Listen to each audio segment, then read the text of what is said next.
What's up, college football fans? Don't forget to check out and order your copy of Stiff Arming Football Myths, our latest football game plan book. So go on our website at footballgameplan.com/books and get your copy. We have these available in paperback as well as in PDF form.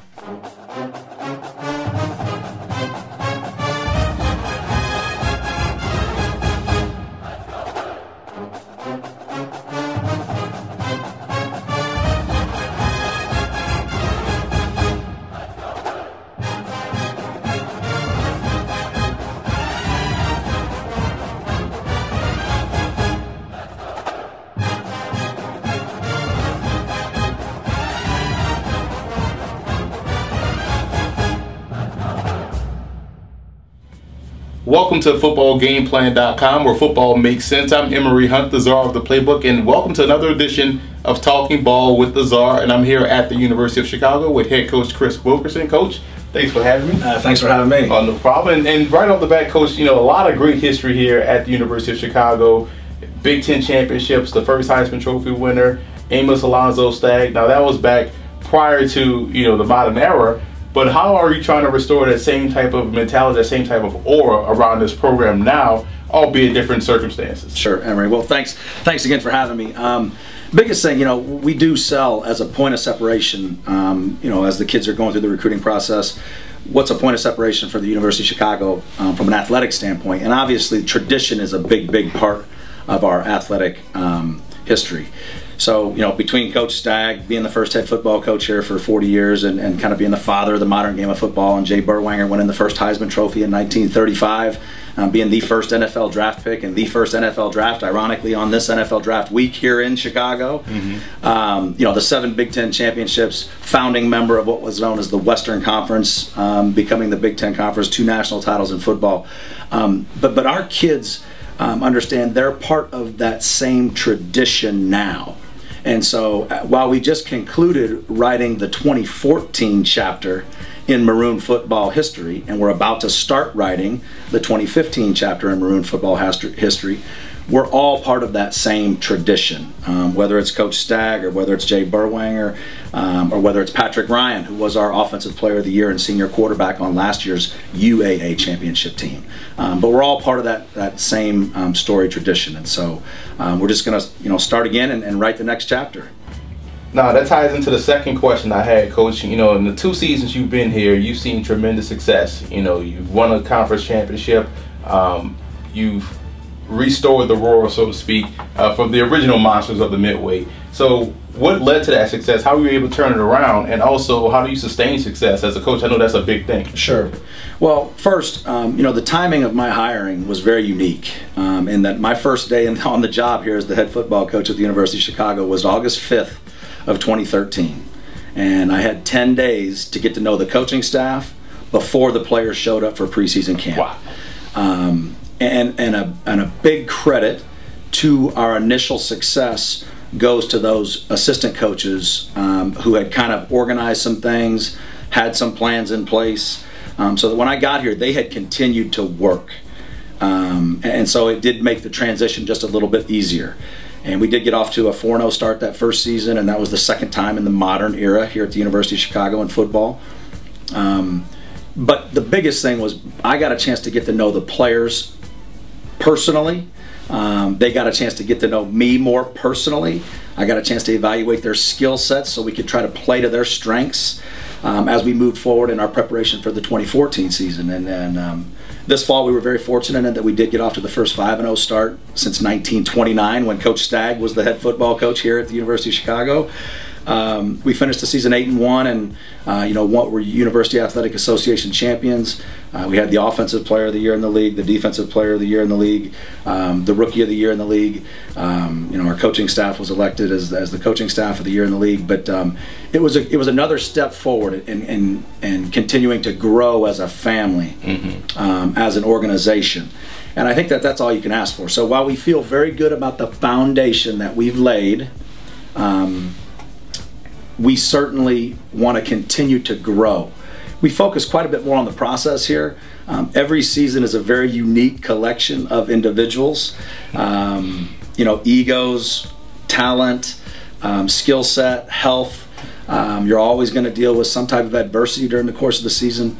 So while we're starting our preparation, right now we actually start at the end of this week for spring practice, and we'll see, how the 2015 version of the Maroons come out. But I do feel very good about the kids that we've got returning.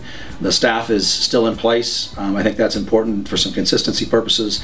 But as always, we're always looking to improve. This will also be the first season that we'll be in a conference that will give us an automatic qualifier slot into the Division III playoffs if we are fortunate enough to be champions of that league. So, we'll see as we continue to evaluate and move forward. Now, you've coached at the FBS level, you coached in the Ivy League, and now you're coaching here at the University of Chicago, which is similar to the Ivy League and what they do. What are some of the similarities and differences you've seen along the way? Sure. Well, the biggest similarity is the passion. The kids are so passionate about the game that they play and the lessons that they learn.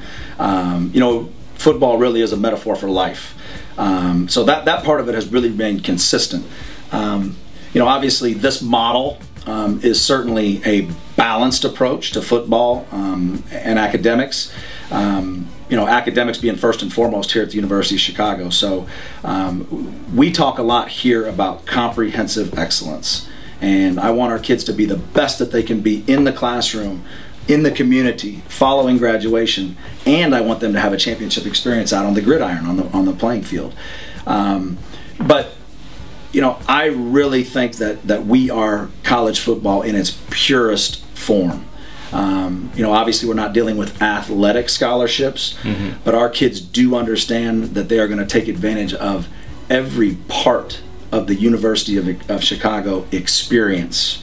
Whether it's taking part in first year orientation, it's really about so much more than wins and losses at any of the levels, but it's about the people that they meet and the relationships they build while they're here on our campus. Now, you think that ties into the investment, so to speak, part of absolutely. We do talk a ton about return on investment, and this really is an investment in their future. When you graduate with a degree from the University of Chicago, you're going to be in a very, very, very selective pool. How can I further separate myself from those University of Chicago graduates, or those Harvard graduates, those Yale graduates, those Princeton graduates? To me, it's about the lessons that they learn playing a team sport like football. Our kids are very driven, very passionate, but again, the lessons that they learn on the football field carry over into life. All right, Coach, your background, defense, special teams, your foundation pieces, big part of what you guys do here. Why, especially now when everyone's focusing on the offensive side of football, all these different unique offenses, you have stayed true to defense and special teams. Why is that so important in the game of football? Well, I've had an interesting run during my 20 seasons. Next year will be my 21st season as a college football coach. Started my career at Eastern and spent my first 7 years on the defense and special teams. And when I went to California for those 3 seasons, again was on defense and special teams. And when I went out east, I spent my first 4 seasons on defense and special teams. But the last few years, I've been involved on the offensive side of the ball, working primarily with the running backs and the special teams. So I have a great appreciation for what the defensive guys go through in terms of the preparation, trying to take advantage of protections and create matchups, numbers, leverage. And I also think that, for us, we treat our special forces as another third of the game. We say, hey, if we can win the special teams battle, the special forces battle, through field position or gain an extra possession, then hey, we only need one of the other 2 sides of the football to play really well, and we should be in a position to be successful. If all 3 phases play extremely well, we should be in a position to be successful. But we do spend a ton of time. I still coordinate the special teams on a daily basis here. I do have great offensive and defensive coordinators here, and I try to let them do their thing on game day. I'm involved, obviously, in the preparation leading up to it, and sometimes have to make some decisions on game day. Hey, we've got 2 downs to go for it, or take a shot. Hey, let's just go ahead and milk the clock and no more pass, and whatever it may be. If we need to make some adjustments, we're always engaging each other. It's a real environment of inclusion and collaboration, and the staff has been outstanding. But you know, our formula that we talk about a lot here is possess the ball, limit the game, and make plays in special forces. And that's really what it comes down to for us. While we were not really explosive in terms of the volume of points that we scored last year, we were efficient with the football. We were in the top 10 in time of possession. We were in the top 10 in turnover margin. So any drive, we talk to our offensive guys, any drive that ends in a kick, whether it's a point after touchdown, whether it's a field goal, or whether it's a punt, is a good drive. Now, we prefer not to have a 3 and kick.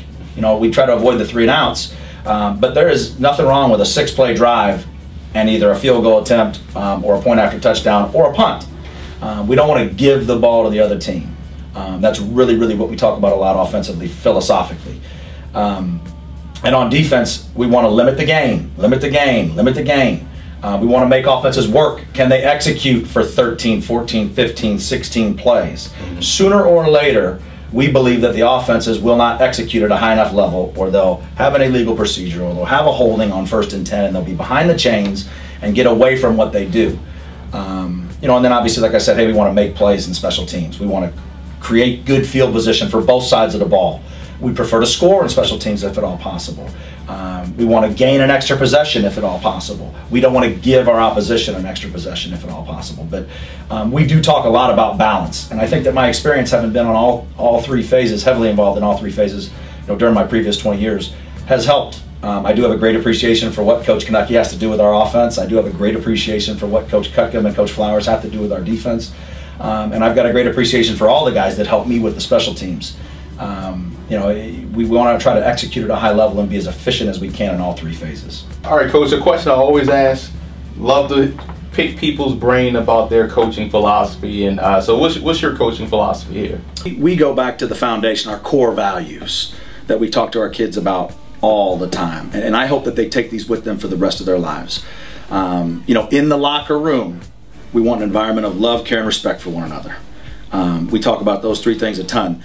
It's no different than any other family. You know, you've got that consistent love. It's not always easy. Sometimes there's some tough love involved as they're growing young men, and you know, they'll do the things that growing young men continue to do. But that genuine care for each other and respect. That doesn't necessarily mean they have to like each other all the time, but they absolutely, if we want to be successful as a family, it all goes back to that locker room and that environment of love, care, and respect. Programmatically, the 3 biggest things that we talk about all the time, our core values, it goes back to accountability, adaptability, and toughness.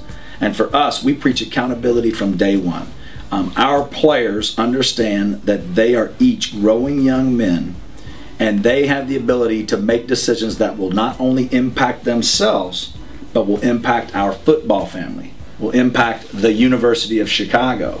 But they're going to be accountable for their actions. I just, you know, sometimes I look around and I just don't think that society today holds themselves to a high enough accountability standard. But we preach accountability all the time. Adaptability for us, our kids need to be able to monitor and adjust, adapt and overcome, adjust and improvise in any setting. You know, whether it's in the classroom. You know, our guys know that we want them, hey, we want you to sit up front. We want you to take your hat off. We want you to turn your cell phone off. I want you to give that faculty member the exact same respect that you would give your family. You know, or whether it's in the alumni world and the kids get out and they're interviewing for internships and externships and jobs and how they present themselves there. Or whether it's on the football field and hey, when they walk between those white lines for those 2 hours a day, they can do some things that they'd otherwise get in trouble with in the classroom or, you know, obviously on the campus and in the community. You know, and the toughness part of it for us, it's not necessarily just that physical toughness. We are looking for players here that are extremely mentally tough. Guys that are passionate, that refuse to lose, that want to be successful in everything that they do, whether it's in the classroom, whether it's in the community, whether it's following graduation, whether it's on the playing field, whether it's playing a game of checkers in the dorm. I want guys that are passionate. I want guys that are mentally tough. It's a grind to be a college student athlete, and you know, our environment here is probably one of the more rigorous environments academically in the country, and we take a great deal of pride in that. And our kids take a great deal of pride competing in the classroom and being an athlete. So anyway, for us, again, philosophically in the locker room, it's love, care, and respect, and our core values programmatically are all about accountability, adaptability, and toughness. So, Coach, we talked history, we talked on the field. Now, if I was a high school senior and I have my options, laid out for me, why would I choose University of Chicago? Well, the biggest thing that we talk about, two big things philosophically in recruiting here. We talk about, first and foremost, fit. Everything should be about fit. Fit for you and your family. Fit for our admissions office academically and intellectually. Fit for our football program athletically and socially. But you absolutely want to make sure you are going to a place that you feel comfortable with. Fit. And the other big thing that we talk about in recruiting here is communication or transparency in that process. It doesn't matter what school you're talking to, what level they compete at. If you find a place that you feel like is the right fit, don't be afraid to communicate with those coaches. 99% of the coaches will absolutely try to communicate with the student athletes and let them kind of know where they stand. Are they a good fit for their institution? The biggest points of separation we talk about here at the University of Chicago when kids are looking at different schools, number one, location. So I think we've got the best of both worlds. You're going to be in a small college campus. When you get into the main quadrangles of campus, it's hard to tell whether you're in Chicago or whether you happen to be on Colby College's campus in Waterville, Maine. The main quadrangle has that small college feel with the ivy growing off of the buildings and the Gothic architecture. But at the same time, we're just 5 miles away from one of the greatest metropolitan downtown areas in the world. And what does the city mean to our students here at the University of Chicago? It's resources, opportunity for internships, externships, alumni networking, research opportunities, cultural opportunities, social opportunities. So again, the location is a big point of separation for us. Academically, the two big things for us, first and foremost, it's the selective nature of the school. So depending on the year and the publication, we are obviously a top 5 school nationally and a top 10 school globally. I think last year U.S. News and World Report ranked us as we were tied for 4th in the nation. I think it was Princeton, Harvard, Yale, and then it was us, Columbia, and Stanford were tied for 4th. The academic calendar here is another big point of separation. We are on the quarter system. So what that allows our fall sport football athletes is during that 11-week block of their competitive season, 10 games and an open date, they actually will not have classes until after the 4th week of that competitive block. Right. So 35% of that competitive season, you don't have to worry about that balance between being a full-time student and a full-time athlete. So it's a very interesting thing there. Athletically, the two big things we talk about a ton are tradition. Like we talked about earlier, some major points of separation there. I think we have a tradition like no other program at any level in the country. And commitment to athletics as a part of the experience for our University of Chicago students. Our administration has been outstanding in terms of our support. Our Dean of Admissions and Financial Aid, our Vice President for Campus and Student Life who oversees athletics, our Director of Athletics, our President of our institution, all committed to, again, excellence. So, if you're going to come to the University of Chicago, we talk about comprehensive excellence in everything that they do. This experience should be about excellence. We've got a world-class faculty, we've got world-class administration, we've got world-class staff, we've got world-class facilities. You're going to get a world-class education. You're going to have a world-class experience on the gridiron as well. This whole thing should be about return on investment. So football's going to end for everybody very soon. 97% of high school seniors are not even going to get a chance to continue to play college football. Even a smaller percentage are going to get a chance to play professional football. There is a lot more life after football. This is not a 4 or a 5-year investment. It is a 40 or a 50-year investment. What can I get for my return on that investment? But that's what we're looking for, kids that are passionate and want to take advantage of that return on investment. Well, Coach, you sold me, and I just really appreciate you taking time with us today doing this, and we wish you the best of luck this upcoming season. Thanks for coming out.